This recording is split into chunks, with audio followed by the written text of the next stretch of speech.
នេះគឺ Yamaha NMAX 155cc ឆ្នាំ2026 model ថ្មីចុងក្រោយមកដល់ប្រជាណាចក្រកម្ពុជាយើងហើយ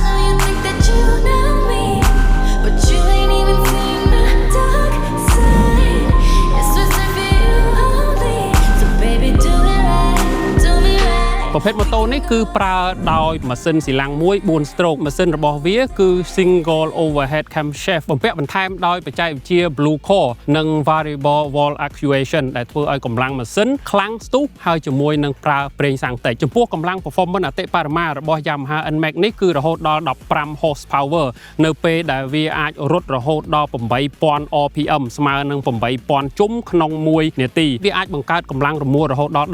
13.9 Newton m នៅពេលដែលយើងដំឡើងកម្លាំងម៉ាស៊ីនត្រឹមតែ 6500 rpm ដែលស្មើជាមួយនឹង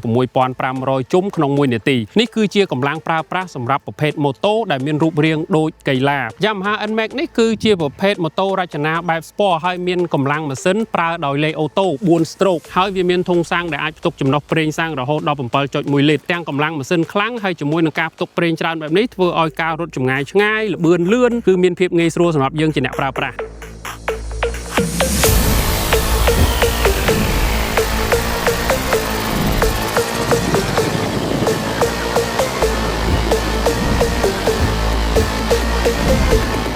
ចំពោះប្រព័ន្ធសុវត្ថិភាពប្រើប្រាស់ម៉ូតូនេះគឺមានប្រព័ន្ធប្រាំងទាំងមុខទាំងក្រោយប្រើដោយ disc brake ការប្រើប្រភេទប្រាំងបែបនេះគឺវាធានាសុវត្ថិភាពនៅក្នុងការប្រើប្រាស់ជាប្រចាំនៅពេលដែលយើងបើកមិនថាយឺតឬក៏លឿនអីទេការចាប់ប្រាំងគឺវា smooth ហើយរក្សាលំនឹងម៉ូតូបានល្អដើម្បីបន្ថែមទៅលើភាពងាយស្រួលនិងប្រព័ន្ធសុវត្ថិភាពប្រើប្រាស់ Yamaha NMAX 155cc នេះគឺយើងអាចប្រើវាដើម្បីភ្ជាប់ជាមួយនឹងទូរស័ព្ទតាមរយៈ Y Connect app របស់ Yamaha នៅពេលដែលយើងភ្ជាប់គឺរាល់ព័ត៌មានពាក់ព័ន្ធជាមួយនឹងទូរស័ព្ទរបស់យើងដូចជាការ call ដូចជាការផ្ញើសារដូចជាកម្រិតថ្ម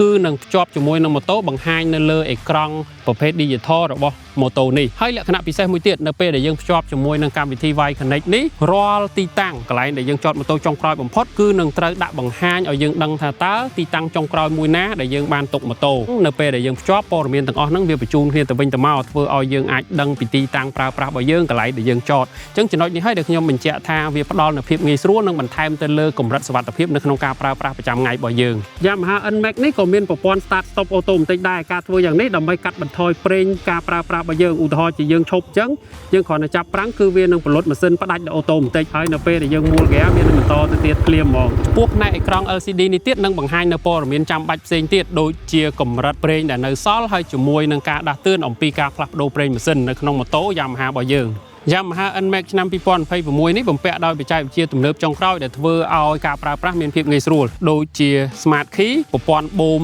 ដែលប្រើប្រេងនៅពេលដែលយើងធ្វើដំណើរគឺវា smooth កាត់បន្ថយនៅការរលាក់ឬក៏ញ័រចំណុចនេះគឺសំខាន់សម្រាប់ការប្រើប្រាស់ចំពោះកង់ទាំងមុខទាំងក្រោយគឺជាប្រភេទកង់អត់ពោះវៀនដែលធំជាងមុនក៏មានប្រព័ន្ធ disc brake ទាំងមុខទាំងក្រោយដូចគ្នាដែរបន្ថែមនៅសុវត្ថិភាពទាំងការរត់ល្បឿននិងការរត់យឺតលឿនហើយនឹងការចាប់ប្រាំងនៅពេលដែលករណីចាំបាច់ណាមួយ Yamaha NMAX នេះរូបរាងរចនាបែបSport ចំពោះអំពូលខាងក្រោយនិងអំពូលខាងមុខគឺជាប្រភេទ LED ចំពោះផ្នែកអំពូលខាងមុខនេះទៀតប្រភេទអំពូល LED គុជដែលធ្វើឲ្យវាបញ្ចេញពន្លឺច្បាស់ឮបានល្អចំណុចទាំងអស់នេះគឺបន្ថែមនូវភាពតាក់ទាញសម្រស់សោភ័ណភាពហើយជាមួយនឹងការប្រើប្រាស់ចំពោះ LED stop ខាងក្រោយនេះគឺវាបង្កប់ចូលទៅក្នុងតួម៉ូតូអញ្ចឹងចំណុចនេះវាផ្ដល់នៅភាពតាក់ទាញពីរយ៉ាងទី1គឺវាកាត់បន្ថយនៅការប៉ះទង្គិចដូចជាបាក់អីចឹងណាអាហ្នឹងគឺជាចំណុចដែលជួយកាត់បន្ថយហើយទី2ហ្នឹងគឺវាបង្កើតសោភ័ណភាពស្រស់ស្អាតតែម្ដងលក្ខណៈពិសេសបន្ថែម Yamaha NMAX 155cc នេះគឺមានកន្លែងដែលដាក់ជើងនៅខាងក្រោមហើយជាមួយនឹងផ្នែកខាងមុខនេះនៅពេលដែលយើងរត់ផ្លូវឆ្ងាយអញ្ចឹងមានកន្លែងដែលយើងដាក់ជើងចេះវាកាត់បន្ថយនៅភាពតានតឹងឬក៏ដាក់សម្ពាធទៅលើជើងយើងខ្លាំងពេកបន្ទាប់មកទៀតគឺមានប្រអប់ដែលយើងអាចដាក់ទូរស័ព្ទនិងវត្ថុផ្សេងៗដែលចាំបាច់សម្រាប់យើងហើយជាមួយនឹងក្លុបក្រោមកែបដែលមានទំហំរហូតដល់